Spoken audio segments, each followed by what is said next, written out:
جب انسان اس دنیا سے رخصت ہوتا ہے تو عام احوال اور معمولات کے مطابق جو ہے اکثر و بیشتر ناگہانی موت کے بمقابلے میں انسان پر کوئی مرض لاحق ہو جاتا ہے، یعنی انسان مریض ہوتا ہے پھر وہ اس دنیا سے چلا جاتا ہے۔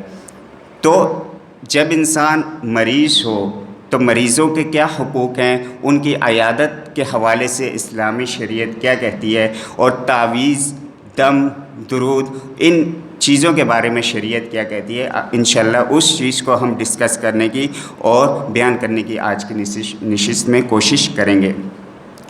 سب سے پہلے یہ جان لیں کہ آپ صلی اللہ علیہ وسلم کی حدیث کے مطابق جو انسان کی صحت ہے اور زندگی ہے، یہ انسان کے لیے کیا ہے؟ غنیمت ہے۔ جیسے کہ عبداللہ ابن عمر رضی اللہ عنہ سے روایت ہے کہ آپ صلی اللہ علیہ وسلم نے ارشاد فرمایا، کن فی الدنیا کأنک غریب او عابر السبیل، کہ دنیا میں ایسے رہو کہ جیسے راہ چلتا مسافر رہتا ہو، جیسے کہ کوئی مسافر جس کا کوئی اصلی ٹھکانہ نہیں ہوتا جب تک کہ وہ سفر میں ہو، جب تک کہ اپنی منزل مقصود تک نہ پہنچے، وہ کیا ہوتا ہے؟ اس کا کوئی ٹھکانہ نہیں ہوتا۔ اس کا اصل ٹھکانہ کون سا ہوتا ہے؟ اس کی منزل مقصود۔ تو دنیا میں ایسے رہو جیسے کہ تم ایک مسافر ہو۔ اس حوالے سے ایک حکایت جو ہے وہ میں بیان کرتا چلوں۔ حکایت کیوں بیان کی جاتی ہے؟ ایسا نہ ہو کہ آپ جو ہے جمعے کے بعد یہ مجھ سے پوچھنا شروع کر دیں یہ حکایت بخاری میں ہے، یہ مسلم میں ہے۔ حکایت کا مطلب کیا ہوتا ہے؟ بعض حکایت جو ہے وہ خود بنائی مثال ہوتی ہیں، یعنی بنی بنائی مثال۔ اس لیے عربی کا ایک مقولہ ہے، بالمثال یتضح المقال، کہ مثال کے ذریعے بات سمجھ میں آسانی سے آ جاتی ہے۔ تو مثالوں کو کیوں بیان کیا جاتا ہے؟ تاکہ انسان سمجھ جائے۔ ایک درویش گزر رہے ہوتے ہیں تو ایک قافلہ، بادشاہ کا قافلہ، اس کے وزراء وغیرہ جا رہے ہوتے ہیں، اپنے محل سے نکل رہے ہوتے ہیں۔ وہ درویش بابا بادشاہ سے پوچھتے ہیں کہ بادشاہ یہ تو بتاؤ کہ یہ جو مسافر خانہ ہے یہ کس کا ہے؟ وہ بادشاہ غصے میں لال پیلا ہو جاتا ہے اور کہتا ہے کہ تمہیں یہ مسافر خانہ نظر آ رہا ہے؟ اتنا بڑا محل ہے اور تم اسے مسافر خانہ کہہ رہے ہو؟ درویش کہتے ہیں کہ آپ یہ بتائیے کہ آپ سے پہلے یہاں کون رہتا تھا؟ وہ کہتا ہے میرے باپ۔ ان سے پہلے کون رہتا تھا؟ میرے دادا۔ ان سے پہلے کوئی اور رہتا تھا۔ اسی طرح آپ کے بعد کون رہے گا؟ تو بادشاہ کہتے ہیں اس کے بعد میری اولاد، ان کی اولاد، ان کی اولاد۔ تو وہ درویش کہتے ہیں تو مسافر خانہ یہی تو ہوتا ہے کہ ایک بندہ آیا وہ چلا گیا، پھر دوسرا آیا وہ رہا وہ چلا گیا۔ تو یہ مسافر خانہ نہیں ہوتا تو آپ اس میں آپ ہی شروع سے رہتے اور آپ ہی آگے بھی جا کے رہتے، تو یہ مسافر خانہ ہی تو ہے۔ تو اس مثال سے ہمیں یہ معلوم ہوا کہ آپ صلی اللہ علیہ وسلم کے ارشاد کے مطابق کن فی الدنیا کأنک غریب او عابر السبیل، دنیا میں ایسے ہی رہو جیسے مسافر رہتا ہے، یعنی دنیا کے جو وسائل ہیں وہ اس حد تک اپناؤ کہ جس حد تک تمہیں ضرورت ہو۔ وکان ابن عمر یقول، ابن عمر رضی اللہ عنہ جو اس حدیث کے راوی ہیں وہ کہا کرتے تھے، یعنی ان کا یہ ارشاد ہے آگے، اذا امسیت فلا تنتظر الصباح واذا اصبحت فلا تنتظر المساء وخذ من صحتك لمرضك ومن حیاتك لموتك، کہ جب تم صبح کرو شام کا انتظار نہ کرو، اور جب شام کرو صبح کا انتظار نہ کرو۔ یعنی یہ نہیں سوچو صبح تمہاری آنکھ کھلی تو شام ہو جائے گی اور شام تک تم خیر کے کام کرو گے، یا کوئی پینڈنگ کام جو تم نے چھوڑا وہ شام کو کر لو گے۔ نہیں، شام کا انتظار نہیں کرو، کیونکہ موت کا کوئی وقت جو ہے متعین نہیں ہے۔ اسی طرح اگر تم نے شام کر لی، اللہ نے نصیب کر دی، اب صبح کا انتظار نہ کرو۔ اور آگے فرمایا وَخُذْ مِنْ صِحَّتِكَ لِمَرَضِكَ، اپنی صحت کو کیا جانو؟ غنیمت جانو، بیماری کے آنے سے پہلے یعنی اللہ نے تمہیں صحت عطا کی ہوئی ہے تو اللہ تعالیٰ کی خیرات کی طرف، اللہ کی طرف رجوع کرو اور نیکیوں میں پہل کرو، نوافل کی کثرت کرو، ذکر اذکار کرو، اس سے پہلے کہ تم پر کوئی مرض آ جائے۔ جب انسان مریض ہو جاتا ہے تو آپ نے دیکھا ہوگا مرض کی حالت میں تو کئی لوگوں کو سجدہ تک نصیب نہیں ہوتا، یعنی سجدہ زمین پہ کیا جاتا ہے، تو مرض کی وجہ سے یا گھٹنوں کے درد کی وجہ سے وہ زمین پر پیشانی بھی نہیں رکھ پاتے۔ تو کیا فرمایا کہ مریض ہونے سے پہلے اپنی زندگی کو اور صحت کو کیا؟ غنیمت جانو۔ ومن حیاتک لموتک، اور جو اللہ نے تمہیں زندگی دی ہے موت سے پہلے پہلے اس کو غنیمت جانو۔ یہ بخاری کی روایت ہے۔ اسی طرح ابن عباس رضی اللہ عنہ سے روایت ہے کہ آپ صلی اللہ علیہ وسلم نے ارشاد فرمایا نعمتان مغبون فیہما کثیر من الناس الصحۃ والفراغ، کہ دو چیزیں ایسی ہیں جس میں انسان لاپرواہ ہے اور خسارے میں ہے۔ وہ دو چیزیں کون سی ہیں؟ ایک الصحہ، انسان کو اللہ تعالیٰ نے صحت عطا کی لیکن وہ اس سے لاپرواہی کرتا ہے، اس صحت کو، اس شباب کو، اس نوجوانی کو اور جوانی کو اللہ کی راہ میں نہیں گزارتا۔ اور دوسری چیز جو اللہ تعالیٰ نے نعمت انسان کو عطا کی ہے اور وہ اس سے فائدہ حاصل نہیں کرتا، وہ چیز کیا ہے؟ والفراغ، فرصت، یعنی انسان کے پاس کوئی کام نہیں ہے، کام کاج نہیں ہے، وہ فارغ ہے، لیکن وہ اس فارغ پن کو کس میں گزارتا ہے؟ خوش گپیوں میں گزار دیتا ہے، ادھر ادھر گزار دیتا ہے، بیٹھکوں میں گزار دیتا ہے، لیکن اللہ کی راہ میں نہیں گزارتا۔ اسی طرح انسان جب مریض ہوتا ہے تو اس کے حوالے سے شریعت کیا کہتی ہے؟ سب سے پہلی بات بخاری اور مسلم کی روایت ہے کہ آپ صلی اللہ علیہ وسلم نے ارشاد فرمایا، حضرت ابو ہریرہ رضی اللہ عنہ راوی ہیں، حق المسلمی علی المسلمی خمس، اور مسلم کی روایت میں ست، ایک مسلمان پر دوسرے مسلمان کے 5 حقوق ہیں، اور مسلم کی روایت کے مطابق 6 حقوق ہیں۔ ہمارا جو موضوع ہے اس کے مطابق ایک حق یہ ہے وعیادۃ المریض، کہ جب انسان کوئی مرض میں مبتلا ہو جائے تو دوسرے مسلمان کا یہ حق ہے کہ اس کی عیادت کرے، اس کی کیا کرے؟ عیادت کرے۔ تو ایک مسلمان کا دوسرے مسلمان پر کیا حق ہے؟ کہ اس کی عیادت کو جائے۔ اب عیادت کا کیا طریقہ ہو سکتا ہے؟ کسی کے گھر میں جا کے عیادت کرنا، کسی کو رستے میں حال احوال پوچھ لینا، کسی کو مسجد میں ملاقات ہوتی ہے وہاں حال احوال پوچھ لینا، اگر آپ کے علم میں ہے کہ وہ مریض تھا، اس کی صحت خراب تھی، اور اگر یہ بھی نہ ہو سکے تو آج کل ڈیجیٹل میڈیا کا دور ہے، آپ موبائل اور کال یا میسیجز وغیرہ کے ذریعے کسی کے حال احوال پوچھ سکتے ہیں۔ یہ سب چیزیں اس عیادت میں داخل ہو جاتی ہیں۔ مسند احمد اور ابن ماجہ کی روایت ہے، حضرت علی رضی اللہ عنہ سے روایت ہے کہ انہوں نے نبی صلی اللہ علیہ وسلم کو یہ فرماتے ہوئے سنا، من اتی اخاہ المسلم عائدا مشى فی خرافۃ الجنہ حتی یجلس۔ اب کوئی شخص کسی کی عیادت کرنے جائے تو اسے کیا فائدہ حاصل ہوگا؟ جس کی عیادت کی چلو اس کی دلجوئی ہو جائے گی، تسلی ہو جائے گی، لیکن جو گیا شریعت نے اسے کیا خوشخبری دی؟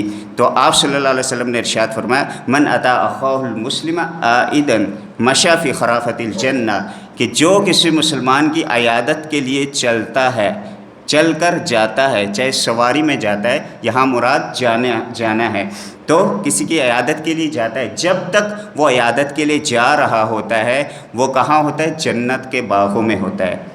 تو جنت کے باغ میں ہوتا ہے وہ شخص جو کسی کی عیادت کے لیے جا رہا ہو، حتی یجلس، یہاں تک کہ وہ وہاں پہنچ کے بیٹھ جائے، فَإِذَا جَلَسَ غَمَرَتْهُ الرَّحْمَةُ، جب وہ بیٹھ جاتا ہے، عیادت کے لیے پہنچ جاتا ہے تو رحمت اسے ڈانپ لیتی ہے۔ فَإِن كَانَ غُدْوَةً صَلَّى عَلَيْهِ 70,000 مَلَكٍ، اگر صبح کا وقت ہوتا ہے، صبح کے وقت کسی کی عیادت کو کوئی شخص گیا تو شام تک کیا کرتے ہیں؟ 70,000 فرشتے اس کے لیے مغفرت کی دعائیں کرتے ہیں، اس عیادت کرنے والے شخص کے لیے، حتی یمسی، یہاں تک کہ شام ہو جاتی۔ وَإِن كَانَ مَسَاءً صلی علیہ 70,000 ملک حتی یصبح، اور اگر شام کو وہ جاتا عیادت کے لیے، اس سے یہ مراد نہیں کہ صبح گیا اور شام تک بیٹھا رہا، بلکہ یہ مراد ہے کہ صبح کو گیا 5 منٹ 10 منٹ جتنا اس کو توفیق ہوئی عیادت کی، واپس آ گیا، تو شام تک 70,000 فرشتے اس کے لیے مغفرت کی دعائیں کریں گے۔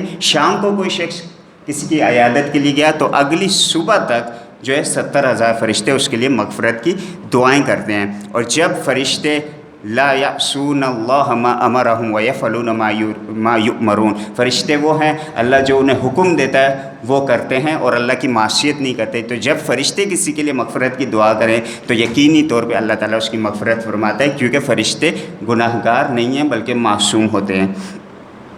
جب انسان کسی کی عیادت کے لیے جائے تو ہمارے یہاں معاشرے میں کیا ہوتا ہے، کسی کی عیادت کے لیے گئے تو بعض اوقات جس کی عیادت کے لیے گئے اس پہ ہم بوجھ بن جاتے ہیں۔ صبح کو گئے، ناشتہ بھی وہیں پہ کر لیا، دوپہر کے کھانے تک گپوں میں مصروف رہے، دوپہر کا کھانا بھی اسی کے گھر سے کھائے، اور پھر موڈ ہوا تو واپس آ گئے، ورنہ وہیں پہ بیٹھے رہے خوش گپیوں میں۔ مریض کی جو فطرت ہوتی ہے وہ تنہائی پسندی کی ہوتی ہے، وہ چاہتا ہے زیادہ سے زیادہ مجھے ریسٹ ملے، آرام ملے، لیکن ہم اس کے برعکس کرتے ہیں۔ ہمیں یہ چاہیے کہ جب کسی کے ہاں عیادت کے لیے جائیں تو کوئی تحفہ، کوئی گفٹ، اچھا اس سے یہ مراد نہیں کہ پھول، یہ اسراف میں آتا ہے، فضول خرچیوں میں آتا ہے کہ پھول وغیرہ لے گئے، پھولوں سے اسے کیا، کون سا خوشبو سے اس کو صحت واپس آ جائے گی، بلکہ کچھ پھل فروٹ جو اس کی ضرورت ہے وہ تھوڑا سا لے جائیں، اور ضرورت کے مطابق 5 منٹ 10 منٹ جو ہے، یا جتنی آپ کو جو ہے، جب آپ محسوس کریں کہ اس پہ بوجھ ہو رہا ہے یا اسے ریسٹ کی اور آرام کی ضرورت ہے، تو آپ فوراً جو ہے پلٹ جائیں اور واپس آ جائیں۔ مریض کے پاس جب جائیں تو کیا کریں؟ ادھر ادھر کی خوش گپیوں میں نہ مصروف ہو جائے، بلکہ سب سے پہلا کام اس کی عیادت کا مسنون طریقہ کیا ہے؟ اس کے لیے دعا کریں۔ حضرت عبداللہ ابن عباس رضی اللہ عنہ سے روایت ہے، فرمایا کہ آپ صلی اللہ علیہ وسلم نے ارشاد فرمایا، من عاد مریضا لم يحضر اجلہ فقال عنده سبع مرار، کہ جو کسی مریض کے پاس گیا اور اس مریض کی وفات کا وقت نہیں آیا، اس مریض کی وفات کا وقت ابھی تک نہیں پہنچا، اور اس نے عیادت کرنے والے نے 7 مرتبہ یہ کلمات کہے، کیا؟ اسأل اللہ العظیم رب العرش العظیم ان یشفیک، یعنی 7 مرتبہ یہ کلمات یا یہ دعا اس مریض کو دی، تو اگر اس کی موت کا وقت قریب نہیں آیا ہوا تو اللہ تعالیٰ اسے عافیت عطا فرما دیتے ہیں، یعنی اس مرض سے اللہ تعالیٰ اسے شفا عطا فرما دیتے ہیں۔ یہ ابو داؤد کی روایت ہے۔ تو معلوم ہوا کہ یہ الرقیۃ الشرعیہ بھی ہے، یعنی کہ شرعی دم، کسی کے پاس آپ جائیں نہ جائیں، آپ کے گھر میں کوئی مریض ہے تو یہ دعا پڑھیں، اسأل اللہ العظیم رب العرش العظیم ان یشفیک۔ اسی طرح کان نبی صلی اللہ علیہ وسلم اذا دخل علی مریض یعودہ قال لا بأس طہور ان شاء اللہ۔ بخاری کی روایت ہے کہ جب آپ صلی اللہ علیہ وسلم کسی مریض کی عیادت فرماتے جاتے تو کیا دعا پڑھتے؟ لا بأس طہور ان شاء اللہ، یعنی انشاءاللہ اللہ نے چاہا تو یہ بیماری کیا کرے گی؟ تمہارے گناہوں کا کفارہ بن جائے گی۔ تو یہ 2 دعائیں یاد رکھیں، اسأل اللہ العظیم رب العرش العظیم ان یشفیک، یہ 7 مرتبہ یہ آپ کسی پہ دم کر سکتے ہیں۔ یہ اگر نہیں بھی یاد تو دعاؤں کی کتابوں میں آپ کو مل جاتی ہے۔ دوسرا کلمہ جو ہے بہت زیادہ آسان ہے، لا بأس طہور انشاءاللہ۔ جب بھی کسی مریض آپ کو کوئی کہے میرے سر میں درد ہے، طبیعت خراب ہے، تو پہلا کلمہ آپ نے کیا کہنا ہے؟ لا بأس طہور انشاءاللہ۔ انشاءاللہ اللہ نے چاہا تو یہ کیا ہوگا؟ یہ سر درد، یہ بیماری آپ کے گناہوں کا کفارہ بن جائے گی۔ لیکن مریض کو بھی چاہیے کہ وہ ناشکری کے الفاظ نہ نکالے۔ آپ صلی اللہ علیہ وسلم نے ایک بدوی اعرابی کے پاس آپ تشریف لے گئے اور اسے یہی کلمات کہے، وہ بیمار تھا، یہی کلمات کہے، لا بأس طہور انشاءاللہ، تو اس نے کہا قل طہور، آپ یہ کہتے ہیں کہ یہ گناہوں کا کفارہ بن جائے گا، بلکہ کلا بل ہی حمی طہور او تثور علی شیخ کبیر، کہ بلکہ یہ بیماری جو ہے اور یہ بخار جو مجھے ہوا ہے، یہ کیا کرے گا؟ تزیرہ القبور، یہ مجھے قبر میں پہنچا کے رہے گا۔ ایسا نہیں کہ آپ جیسے فرما رہے ہیں، بلکہ اس کے برعکس ہوگا کہ یہ جو بیماری اور اس کی جو شدت ہے، اس کی گرمائش ہے، یہ مجھے قبر میں پہنچا کے رہے گی، اتنا شدید میں بیمار ہوں۔ تو آپ صلی اللہ علیہ وسلم نے کیا فرمایا؟ فنعم اذن، اگر تم ایسا کہہ رہے ہو تو ایسا ہی صحیح۔ تو معلوم ہوا کہ بیمار شخص کو، مریض شخص کو ناشکری کے الفاظ نہیں کہنے چاہیے کہ میں بہت شدید بیمار ہوں، اب تو جو ہے شاید یہ ہماری آخری ملاقات ہے، اب تو شاید جو ہے میں نہ بچوں وغیرہ وغیرہ، بلکہ اللہ کی رحمت سے نا امیدی نہیں کرنی چاہیے، اور ہر وقت اللہ کی رحمت اور فضل کے متلاشی رہنا چاہیے۔ اسی طرح عیادت کا ایک اور جو پہلو ہے کہ مریض کو تسلی دی جائے۔ ہمارے ہاں مرد حضرات بھی اور عورتوں میں یہ چیز زیادہ پائی جاتی ہے، جب کسی کے عیادت کرنے جاتے ہیں تو کیا کلمات کہتے ہیں کہ بھائی یہ جو مرض ہے، یہ جو کینسر ہے، فلانا ہے، ہیپاٹائٹس ہے وغیرہ وغیرہ، یہ ہمارے فلاں کو ہوا تھا، وہ تو قبر میں ہی جا کے اسے آرام ملا، یہ جو فلاں کو ہوا تھا وہ تو زندہ نہیں بچا وغیرہ وغیرہ۔ یعنی اس طرح کے مریض کی دلجوئی اور تسلی کے بجائے اسے مزید غمگین اور غمزدہ بنانے کا ہم نے ٹھیکہ لیا ہوتا ہے۔ تو آپ صلی اللہ علیہ وسلم کا مسنون طریقہ کیا تھا؟ ام سلمہ رضی اللہ عنہ فرماتی ہیں کہ آپ صلی اللہ علیہ وسلم نے ارشاد فرمایا اذا حضرتم المریض او المیت فقولوا خیرا، جب تم مریض کے پاس پہنچو اس کی عیادت کرنے، فقولوا خیرا، یا میت شخص کے پاس، فوت شدہ شخص کی میت پہ حاضری دو تو اچھے کلمات کہو، فإن الملائکۃ یؤمنون علی ما تقولون، بے شک فرشتے کیا کرتے ہیں، جو بھی تم کلمات کہتے ہو اس پہ آمین کہتے ہیں۔ اگر کسی یہ میت پہ ہم نے یہ کہا کہ بھئی یہ بہت گناہ گار شخص تھا، پتہ نہیں اس کیا بنے گا، ہم نے کیا کلمات کی، گناہ گار شخص تھا، تو گناہوں کی سزا آخرت میں ملتی ہے، تو گویا کہ فرشتوں نے کہا آمین، یعنی کہ اس سے گناہوں کی سزا ہی ملے۔ تو ہمیں چاہیے جب کسی میت پہ حاضری دے، جنازے میں جائیں یا کسی مریض کے پاس جائیں تو اچھے الفاظ کا استعمال کریں۔ بیماری اگر کسی شخص کو آتی ہے تو یہ اللہ تعالیٰ کی طرف سے دو چیزوں کے مقابلے میں آتی ہے، یا اس کے لیے آزمائش ہوتی ہے گناہوں کا کفارہ بننے کے لیے، اور یا اس کے لیے سزا ہوتی ہے۔ تو دونوں لحاظ سے ہمیں نہیں معلوم ہمارے گناہوں کی سزا ہے یا ہمارے لیے آزمائش ہے، تو ہمیں صبر بھی کرنا ہے اور اللہ سے استغفار و توبہ بھی کرنا ہے۔ آپ صلی اللہ علیہ وسلم نے ارشاد فرمایا ما من مسلم یصیبہ اذى، کہ کوئی مسلمان ایسا نہیں کہ جسے کوئی تکلیف پہنچے، الا حاطت عنہ خطایاہ کما تحاط ورق الشجرہ، کہ کسی مسلمان کو جب کوئی مرض پہنچتا ہے، مصیبت پہنچتی ہے، تو اس کے خطایا، اس کے گناہ ایسے ہی جڑ جاتے ہیں جیسے کہ کسی درخت کے پتے خزاں میں جڑ جاتے ہیں۔ تو لہٰذا بیماری کو برا بلا بھی نہیں کہنا چاہیے بلکہ الحمدللہ کہنا چاہیے اور اللہ کے فضل مانگنا چاہیے اور صحت و عافیت کی دعا کرنی چاہیے۔ اسی طرح آپ صلی اللہ علیہ وسلم کی دوسری روایت، بخاری کی روایت، ابو ہریرہ رضی اللہ عنہ فرماتے ہیں من یرد اللہ بہ خیرا یصب منہ، کہ اللہ تعالیٰ جس کے ساتھ بلائی کا ارادہ فرماتے ہیں اللہ تعالیٰ اسے کسی مصیبت میں یا بیماری میں مبتلا کر دیتے ہیں۔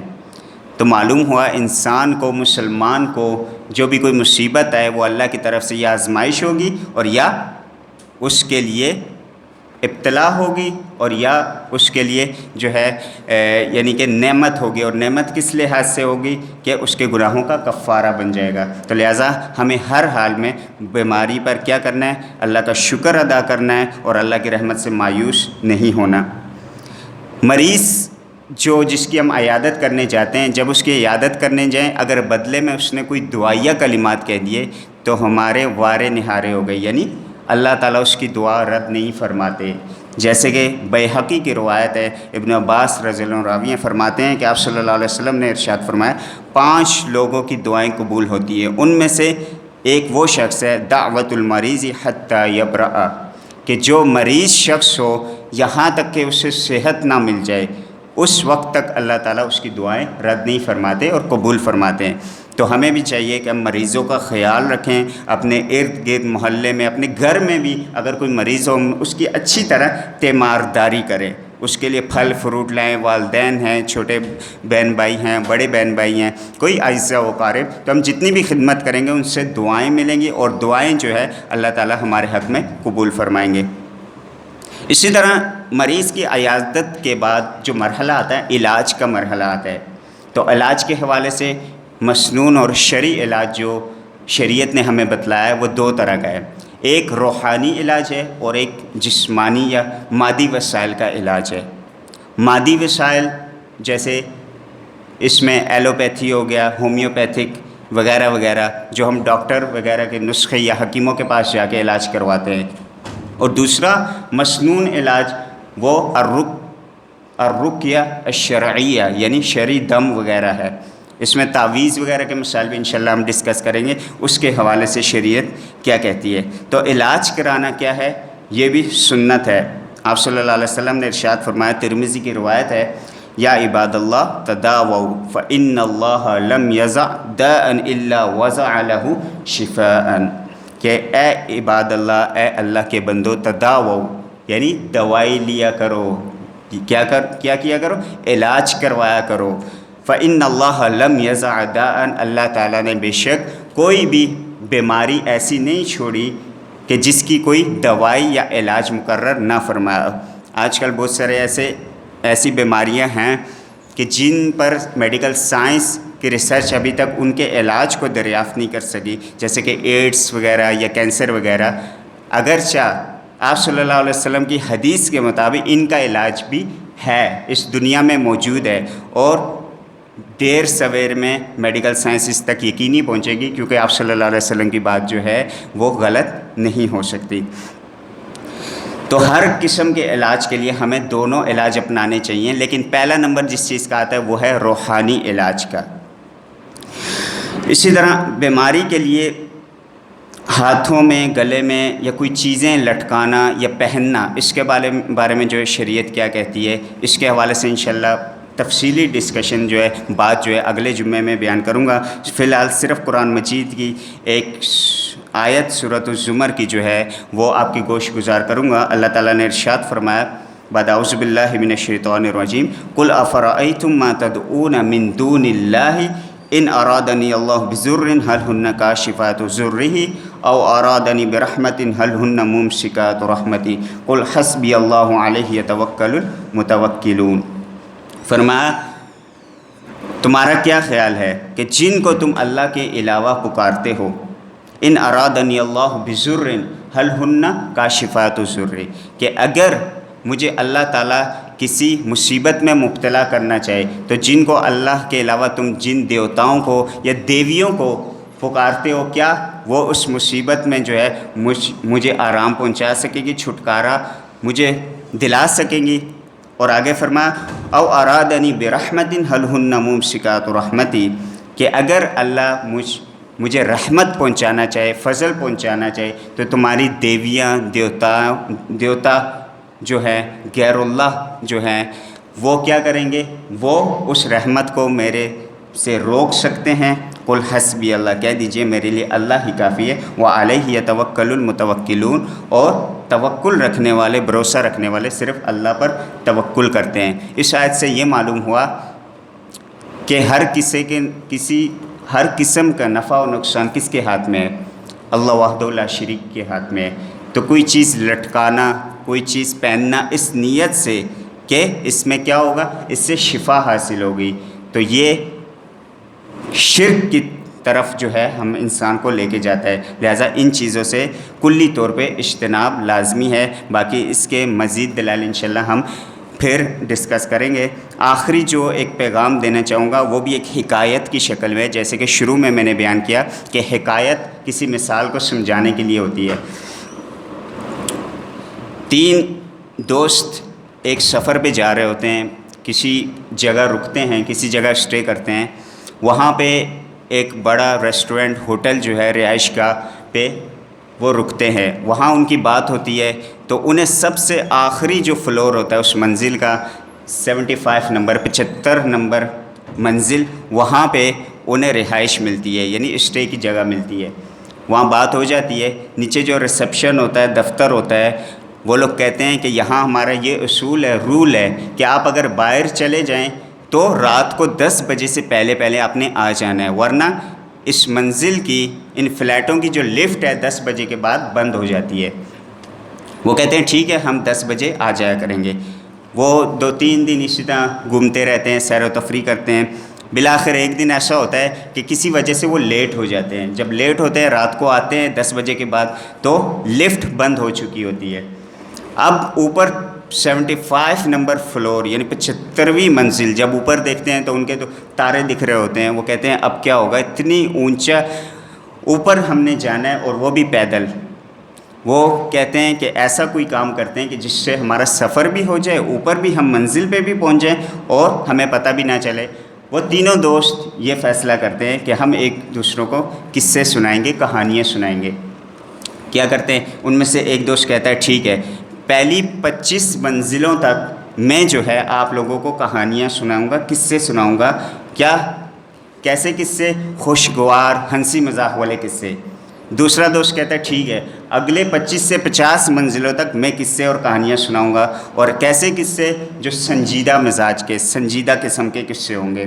اور تیسرے نمبر پہ جو دوست ہوتا ہے وہ کہتا ہے کہ آخری 25 منزلوں پہ میں تم لوگوں کو قصے اور کہانیاں سناؤں گا اور اس طرح ہمارا سفر طے ہو جائے گا. اور میں کس قسم کے قصے سناؤں گا؟ غم زدہ، غمگین اور رونے والے، یعنی بہت پریشانی والے قصے سناؤں گا اور کہانیاں سناؤں گا. یہ فیصلہ ان میں ہوتا ہے اور وہ اپنا سفر شروع کر دیتے. کرتے کرتے جو ہے پہلا دوست خوش گپیوں میں یا اچھے اچھے قصے، ہنسی مزاح والے قصے سناتا سناتا 25 منزلیں طے ہو جاتی ہیں.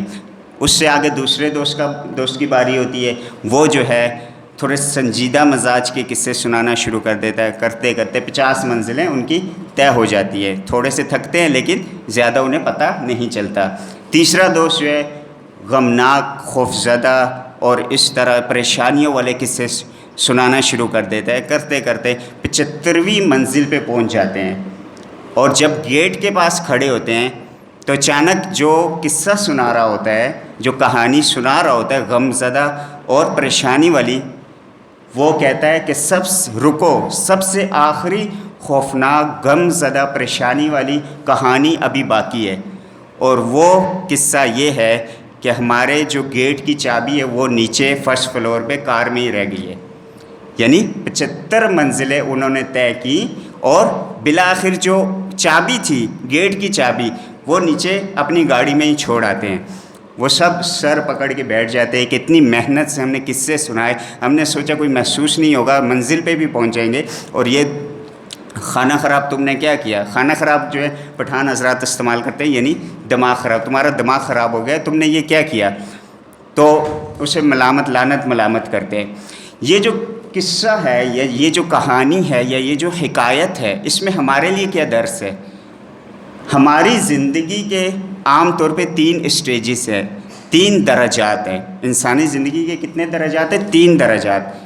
آپ صلی اللہ علیہ وسلم کی حدیث کی روشنی میں اعمار امتی بین 50 الی 60 او کما قال علیہ الصلوۃ والسلام، کہ میری امت کی جو عمریں ہوں گی 50 سال سے 60 سال کے درمیان ہوں گی. اب معلوم ہوا کہ 60 سال سے اوپر جس شخص کی عمر چل رہی ہے اسے اللہ کی طرف سے بونس ملا ہوا ہے، یعنی اس کی عمر آپ صلی اللہ علیہ وسلم کے فرمان کے مطابق پوری ہو چکی ہے، اب وہ بونس پہ چل رہا ہے. تو انسانی زندگی تقریباً زیادہ سے زیادہ لگا رہے ہیں 75. اس مثال میں جو ہے میں 75 کی فگر جو ہے آپ کے سامنے بیان کروں گا. انسانی زندگی 75 سال پہ مشتمل ہے بالفرض. پہلے 25 سال انسان کس چیز میں گزارتا ہے؟ خوش گپیوں میں، کھیل کود میں، لڑکپن میں، دوستوں کے ساتھ ادھر ادھر جانا، خوش گپیاں، موج مستیوں میں گزار دیتا ہے. اور پہلی کہانی جو دوست نے سنائی تھی وہ بھی یہی تھی، خوش گپیوں اور موج مستی والی کہانیاں. دوسرا جو اسٹیج ہوتا ہے انسان کا وہ سنجیدہ مزاج، یعنی 25 کے بعد یا 20 کے بعد بھی کسی شخص کی شادی بیاہ کے معاملات شروع ہو جاتے ہیں، یعنی انسان کی شادی ہو جاتی ہے، اس کے بیوی بچے ہو جاتے ہیں، اور پھر کیا ہوتا ہے وہ اپنی زندگی سنجیدہ مزاجی کے ساتھ گزارنا شروع کر دیتا ہے. 25 سے 50 سال تک کی اس کی زندگی بالکل ذمہ داریوں میں گزرتی ہے.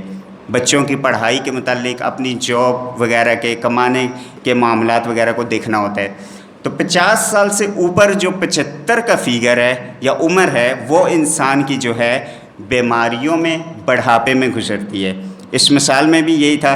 پہلے دوست نے کیا کہانیاں سنائی کہ موج مستی والے، لڑکپن میں، کھیل کود، دوسرے نے سنجیدہ مزاج کی، اور تیسرے نے پریشانیوں والی. تو انسان کی زندگی کے بھی تینوں سٹیج ہیں. ایک لڑکپن کا 25 سال تک یا 20 سال تک، دوسری عمر جو ہے سنجیدہ مزاجی کی، اور تیسری عمر کیا ہے؟